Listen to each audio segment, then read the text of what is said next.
Todos en los balcones estaban asombrados por lo que veían. Hércules se había transformado por completo en un monstruo de pies a cabeza. Su piel, antes bronceada, ahora era más pálida que la nieve, enfermiza, como si realmente no quedara sangre dentro de él. Su cabello rojo había perdido todo rastro de color, convirtiéndose en un negro profundo y oscuro. Sus ojos, de un tono avellana, brillaban con un resplandor felino. De su cabeza brotaban unas astas enormes, imponentes. En sus hombros habían surgido dos cabezas adicionales, una de toro y la otra de un gran león. En su espalda se desplegaban dos alas gigantescas y oscuras, mientras que, justo debajo de ellas y llegando hasta la cintura, una inmensa cola se agitaba. Esta terminaba en la boca de una gran serpiente que siseaba con furia contenida. La aberración observaba fijamente a Goliat. Por su parte, Goliat se mantenía firme, encarando a lo que alguna vez fue un hombre, y que ahora era una bestia demoníaca. En las gradas reinaba un silencio abrumador. La persona a la que habían llamado héroe se había convertido en una auténtica bestia. Ya veo, así que eso hacen esas cosas. Tal vez sea uno de los guardianes del infierno, dijo Cuchulain, observando con asombro lo que antes fue Hércules. Por su parte, Goyo ya estaba de pie, dispuesto a intervenir. Aquello no le era ajeno. Esa cosa era idéntica a lo que habían enfrentado en la pirámide.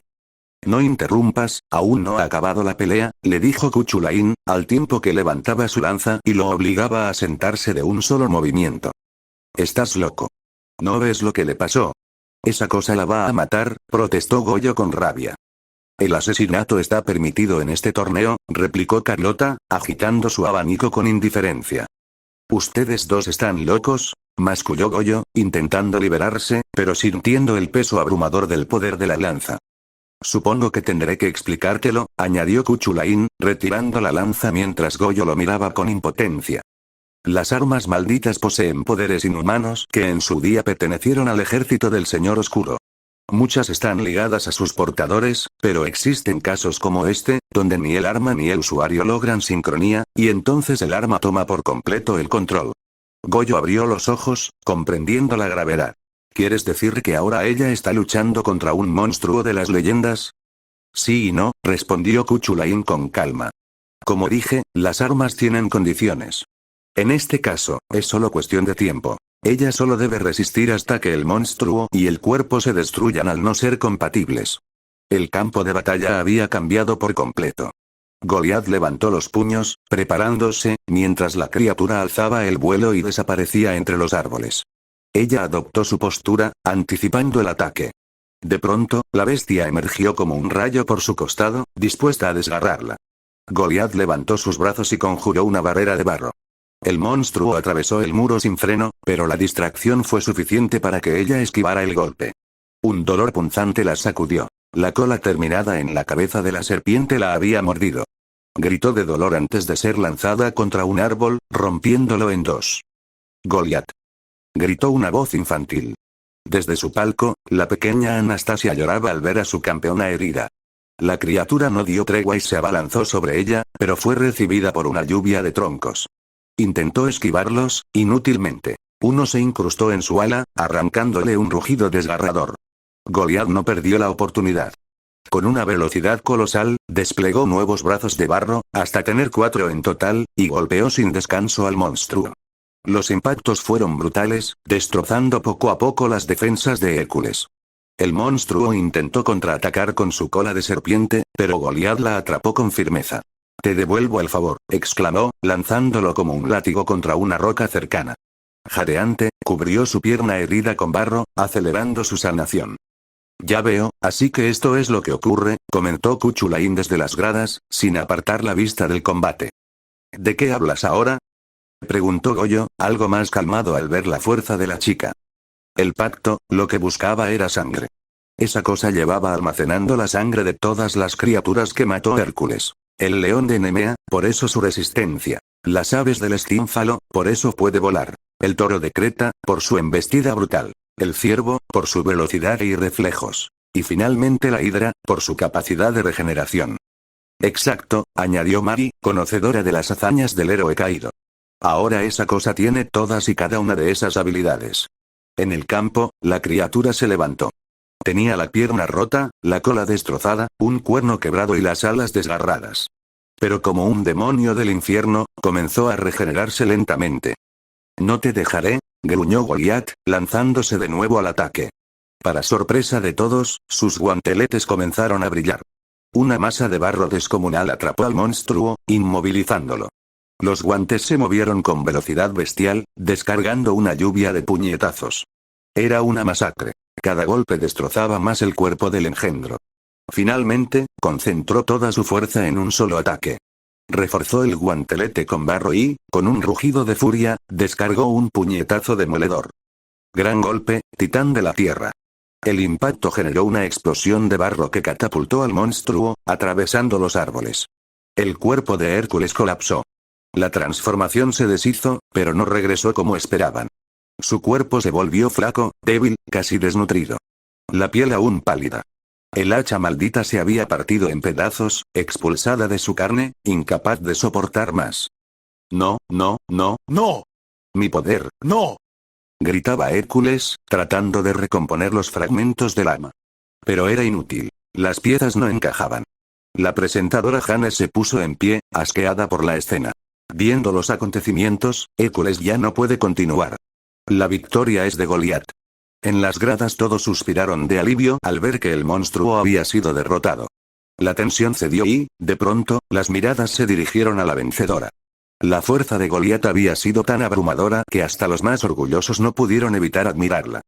Esa chica es increíblemente fuerte, comentó un guerrero con un par de hachas descansando a su costado. Espero que el tipo de la lava sea lo bastante duro como para, al menos, dejarla herida o debilitada. No sé si pueda con ella, respondió una joven que portaba una lanza en forma de cruz. Yo misma quiero enfrentarla. Siento lástima por el tipo de la lava, pero, ella será mi rival. El resultado fue inesperado, agregó una mujer con vestido negro y porte elegante, ocultando su sonrisa tras un velo. Espero que, como mínimo, ese hombre pueda infligirle algún daño antes de caer. Entre los espectadores, Goyo escuchaba todo aquello en silencio. Su corazón pesaba. Sabía que en la segunda fase del torneo le tocaría enfrentarse a Goliat. Y en el fondo, incluso él admitía que la diferencia entre ambos era enorme.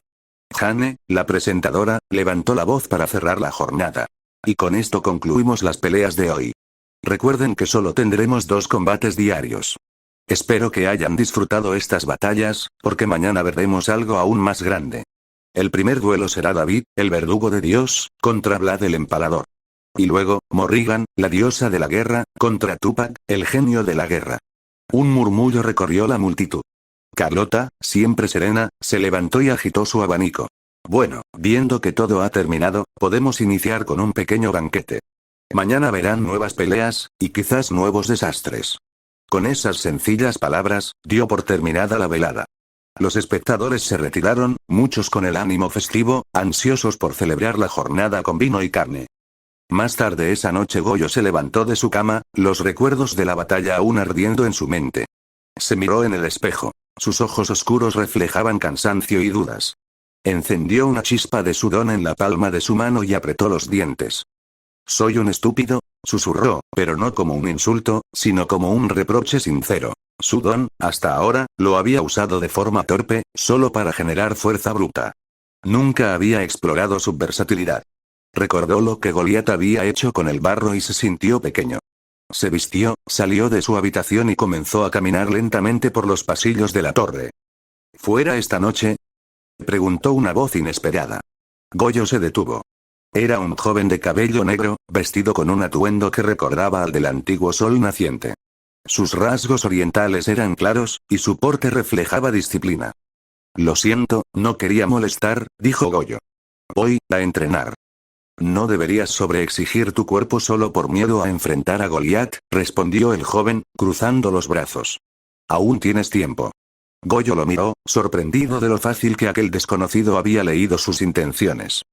Te ayudaré, añadió el muchacho con firmeza. Yo también necesito entrenar. Después de ver los combates de hoy, me queda claro que estoy en desventaja frente a mis rivales. Goyo titubeó, pero finalmente asintió. Está bien, ¿cómo te llamas? Supongo que ya sabes quién soy por la pelea. El muchacho inclinó la cabeza con respeto. Mi nombre es Akata Kintoki. Ambos compartieron una leve sonrisa y luego regresaron a sus habitaciones, sabiendo que al amanecer comenzarían un duro entrenamiento juntos. En otro lugar, las entrañas de la Torre de Babel, lejos de los banquetes y las risas, en un corredor oculto, el aire era frío y pesado. Allí, Hércules yacía de rodillas, hecho pedazos, suplicando a la mujer que lo había reducido a nada. Perdóname. Por favor, mi señora. Lo compensaré todo. Puedo darte mis riquezas, todas, si lo deseas, rogaba, con lágrimas en los ojos. La mujer, con una espada en mano, lo observaba con un desprecio helado. ¿Tus riquezas? No me hagas reír. Yo tenía tesoros que eclipsaban todo lo que podrías imaginar, y los perdí todos. Su voz se quebró un instante, antes de endurecerse. De un movimiento rápido, clavó su espada en la mano de Hércules. El hombre gritó, desgarrado. Perdóneme. Imploró, pero solo recibió una patada brutal que le rompió la mandíbula. Ya ni siquiera podía levantarse. «Me hiciste perder contra una mocosa», escupió ella con furia. Una mocosa que ni siquiera peleaba sola, que traía a su niñera. «Me ofendiste más que cualquiera en mi vida».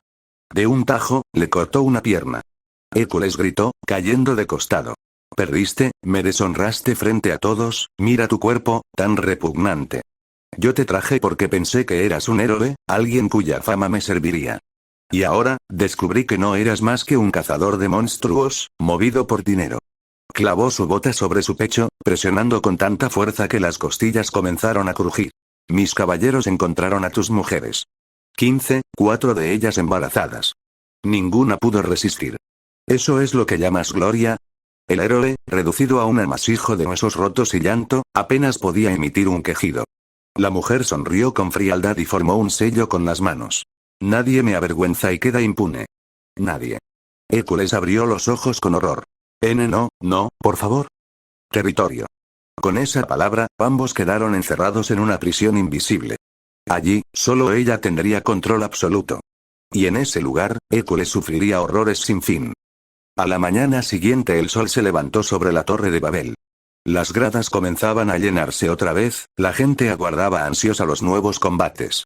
Pero Goyo no estaba allí. En vez de asistir a las peleas, se internó en las profundidades de la mazmorra, acompañado de su nuevo aliado, Sakata Kintoki. Esta vez, no entrenaría solo su fuerza bruta. Goliat le había mostrado un nuevo camino. Y estaba decidido a explorar cada posibilidad de su don, aunque el precio fuera su propio cuerpo. El verdadero entrenamiento apenas iba a comenzar. «¿Dónde está ese tonto?», dijo Mari, preocupada. Desde la mañana no había visto a su peleador, y la ansiedad comenzaba a hacer mella en su voz. Los combates estaban a punto de iniciar. La segunda ronda se avecinaba, y los nombres ya estaban escritos. Ahora se enfrentarían nuevos campeones. Mari se sentó en su palco, intentando mantener la compostura, pero la inquietud no la abandonaba. Esta vez, la arena era distinta. Un gigantesco barco, un arca colosal, flotaba sobre aguas infinitas. El mar que la rodeaba no parecía tener fondo. Una extensión oscura y abismal que se perdía más allá del horizonte. Todos los presentes habían llegado hasta allí en pequeñas barcas, y aunque el espectáculo era imponente, Mari no podía evitar pensar en su caballero. Le preocupaba lo que pudiera hacer, o lo que pudiera haberle pasado. Carlota, como siempre, estaba a su lado, con su abanico en mano y una sonrisa burlona en los labios. «Tal vez tu caballero simplemente se acobardó al ver la fuerza brutal de Goliat», murmuró con frialdad. Fiel a su estilo, Carlota no necesitaba levantar la voz. Su presencia bastaba para incomodar. A su lado, su propio campeón aguardaba firme, como una sombra silenciosa. Mari quiso replicar, pero en ese instante Jane irrumpió en el centro del inmenso barco. Sus palabras resonaron con fuerza, acallando cualquier otra voz. Muy bien, damas y caballeros. Comenzamos con el siguiente enfrentamiento». El público en las gradas de madera se agitó. La brisa marina azotaba las velas del arca, y el ambiente estaba cargado de expectativa. «Nuestro nuevo duelo se llevará a cabo nada más y nada menos que en el arca de Noé», gritó Jane, extendiendo los brazos con teatralidad. El murmullo se convirtió en un rugido de emoción. Jane continuó con su voz vibrante. «Como pueden ver, todo el escenario está rodeado únicamente por agua infinita. Este barco será el campo de batalla, el único terreno donde nuestros campeones podrán luchar. Con un chasquido de dedos, los camarotes del arca comenzaron a abrirse, como si fueran telones de teatro revelando a los protagonistas. Muy bien. Ahora presentaremos a nuestras queridas princesas y a sus campeones. Las puertas del costado derecho se abrieron de par en par. De entre ellas emergió una figura imponente. De este lado tenemos a una de las princesas más sanguinarias, anunció Jane. Una mujer conocida por su disciplina férrea, y que castiga sin piedad a quienes no cumplen con su voluntad. Prepárense para recibirla. Del interior surgió una mujer de porte regio, vistiendo un elegante vestido de un verde profundo. Su cabello, también verde, estaba recogido en una larga y perfecta trenza que le caía sobre el hombro. Sus pasos eran firmes, cada uno acompañado por el eco metálico de los adornos que portaba. Con una sola mirada, dejó en claro que el campo de batalla estaba a punto de teñirse de sangre. Sosteniendo una copa de vino en una mano, la mujer dio un paso al frente con la elegancia de alguien acostumbrada a ser temida y respetada. Dio un sorbo lento, dejando que el silencio se alargara en el aire, y entonces la voz de Jane retumbó en la arena. Con ustedes, la princesa Olga, del reino sumerio. El público estalló en vítores y abucheos mezclados. Olga, con una media sonrisa, apenas inclinó la copa antes de hacerse a un lado con un movimiento calculado, cediendo el protagonismo a la figura que estaba a punto de revelarse. Jane alzó la voz, impregnando cada palabra de dramatismo. Y ahora, su campeón, un hombre cuya sola mención hiela la sangre. Se dice que ha acabado con legiones enteras él solo. Que es más un espectro que un hombre, un asesino que convirtió el sufrimiento en su legado. Uno de los nombres más temidos en la historia del mundo. El ambiente se oscureció, como si las propias velas del arca temblaran ante la mención. Vlad el Empalador.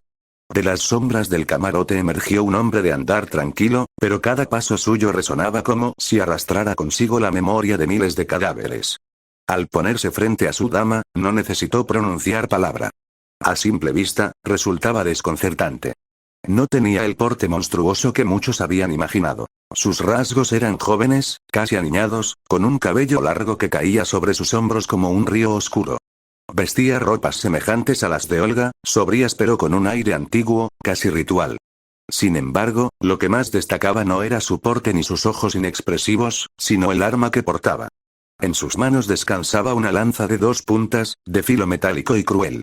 Su sola presencia desprendía una sensación de muerte inevitable, como si aquella arma hubiese atravesado incontables cuerpos y estuviera sedienta de más.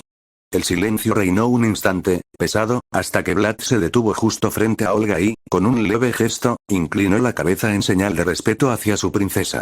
Así, aquel hombre, Vlad, se quedó de pie frente a todos. No necesitaba pronunciar palabra. Su sola presencia era un cuchillo invisible que se hundía en la piel de quienes lo miraban. Los espectadores en el barco podían sentirlo, algo extraño, pesado, antinatural. No era miedo común, era la certeza de que aquel ser no pertenecía al mundo de los vivos. Jane, siempre impecable en su papel de maestra de ceremonias, dio un paso al frente y levantó la voz. Y ahora, por el otro lado, presentamos a la princesa más querida de su reino, la dama de las aguas en calma, símbolo de gracia y nobleza, Isabel Clara. Las puertas del camarote opuesto se abrieron con suavidad, y de entre ellas emergió una mujer de cabello castaño oscuro que caía en ondas sobre sus hombros. Su andar era sereno, pero no carente de fuerza. Cada paso parecía deslizarse con la elegancia de una marea tranquila. A diferencia de Olga, Isabel no buscaba imponerse con arrogancia ni con frialdad. Su sola presencia emanaba una calma solemne, como el mar al amanecer. Sin embargo, esa misma calma contenía la promesa de tormentas. Al igual que su rival, Isabel llevaba una copa en la mano. Pero a diferencia del vino carmesí de Olga, el líquido en la copa de Isabel era distinto. Cristalino, como si contuviera agua pura de manantial, resplandeciente bajo la luz que iluminaba el arca. Se detuvo al frente, con la mirada fija en Vlad, y dio un pequeño sorbo antes de hablar con voz firme, sin necesidad de gritar. El mar puede ser apacible, pero también puede hundir imperios. El público guardó silencio, expectante. 2 princesas, 2 copas, 2 símbolos opuestos. Una de sangre, la otra de agua. Y ahora sus campeones se enfrentarían en el escenario más mítico de todos, el Arca de Noé. Bien, ahora vayamos con su caballero, anunció Jane, alzando la voz mientras los espectadores contenían la respiración. Un silencio pesado cayó sobre el arca. Entonces comenzaron a escucharse pasos, firmes, graves, como martillazos contra la madera. Cada paso anunciaba la llegada de alguien que no era un simple hombre, sino una fuerza en sí misma. Jane extendió el brazo hacia el camarote que se abría lentamente. Este hombre es conocido como el cazador más grande de todos. Ha perseguido y dado muerte a asesinos de cada rincón del mundo, y ahora ha venido a este torneo para continuar su cacería. Con ustedes, David, el verdugo de Dios. El público rugió, la tensión en el aire era casi insoportable. Desde detrás de Isabel apareció un hombre imponente, de complexión enorme, con una musculatura marcada bajo una armadura pesada. A su espalda llevaba una cuchilla inmensa, casi tan alta como él mismo, cuyo filo parecía capaz de partir en dos el mismísimo casco del arca. Pero lo que verdaderamente lava la sangre no era su tamaño ni el arma, sino el casco que cubría por completo su rostro. Del interior oscuro de la visera emergían dos luces brillantes, un ojo azul y un ojo rojo, que centelleaban como si pertenecieran a dos seres distintos dentro del mismo cuerpo. David avanzó despacio, hasta situarse al lado de su princesa. El contraste era brutal. Isabel clara, calma y serena como el mar, y a su lado, un verdugo cuya sola presencia inspiraba terror. Vlad lo observaba en silencio, con la expresión enigmática de alguien que ya conocía la muerte y no la temía. La arena estaba lista. El arca de Noé, rodeada por un mar sin fin, aguardaba el choque de dos campeones que no eran simples guerreros, sino leyendas vivientes. Mary lo sabía mejor que nadie sabía que esos dos eran como dos lobos que se habrían buscado solo para medir fuerzas desde hace mucho. Sabía que probablemente esto no sería una coincidencia de que ambos estén ahí. Miró hacia el enorme lago solo unos momentos. Esperando que su caballero llegara pronto, quería que él viera este combate ya que sabría que sería de los más brutales y que probablemente ninguno de los dos salga bien parado de ese combate. Pelea finalizada. Escuchó a la presentadora simplemente finalizar el combate sin ni siquiera haberlo iniciado. Ella dio la vuelta y se sorprendió por lo que ahora estaba viendo. Un árbol tan grande que parecía un mástil ahora estaba en medio del barco y lo sorprendente es que empalado desde el estómago estaba David, quien dejó caer su inmensa espada al suelo señalando que ahora estaba muerto. Fin.